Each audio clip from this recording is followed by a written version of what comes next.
Today we're looking at the Old Kingdom of Ancient Egypt. Hello, welcome to the Daily Bellringer World History. Please don't forget to subscribe and take a look at the questions down in the description.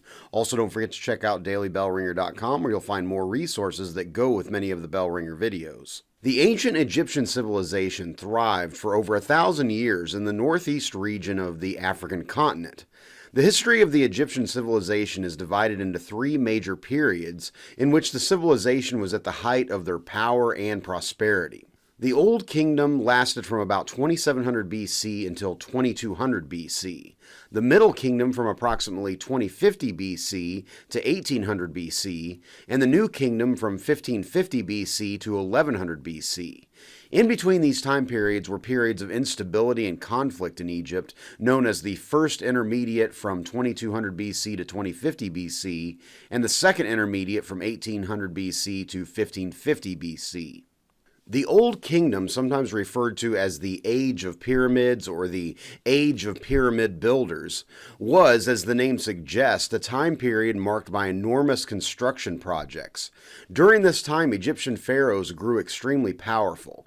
The pharaoh was the ruler of Egypt with absolute power, who was the head of the government, the supreme commander of the armies of Egypt, and additionally believed to be a god by the people they ruled. The capital of the Old Kingdom was located in Memphis, in the northern part of Egypt, and from here, the pharaoh governed with the aid of a vizier, or chief minister or government official. The vizier had hundreds of scribes working under them, overseeing various departments within the government, from tax collection to maintenance of irrigation systems along the Nile River. The efficiency and power of the government during the Old Kingdom is still on display today through the massive pyramids that were built during this time. The construction of these enormous structures required the coordination of thousands of workers and the acquisition of large amounts of building materials. The pyramids themselves were constructed as tombs for the pharaohs, as the Egyptian religion believed in an afterlife in which they would need material possessions. The pyramids served as a final resting place for pharaohs and were also a way for the pharaoh to demonstrate their power and legacy.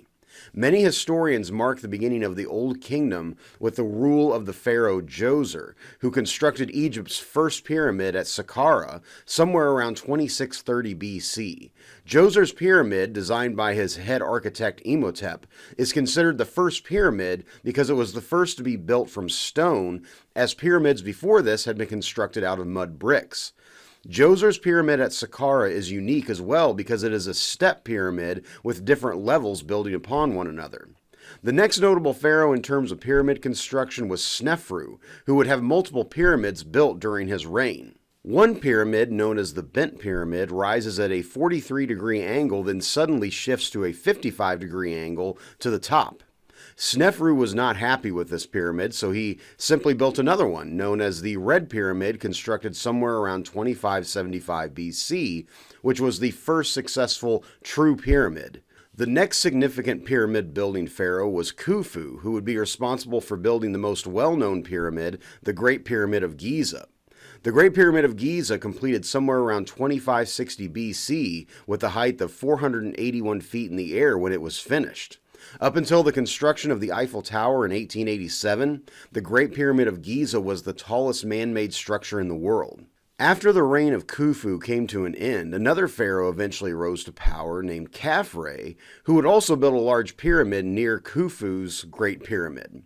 Additionally, most historians attribute the construction of the Sphinx to Khafre. The Sphinx sits in front of Khafre's pyramid and depicts the body of a lion with the head and face of a king. Later, another pharaoh of the Old Kingdom, Menkaure, would build the last and smallest of the Great Pyramid complex near Giza. Interestingly, despite popular belief, none of the Great Pyramids were constructed using enslaved labor. Instead, there is evidence that skilled craftspeople and common Egyptians were employed to build these massive structures. Gradually, the pharaohs began to lose control as other regional rulers and religious leaders became more powerful.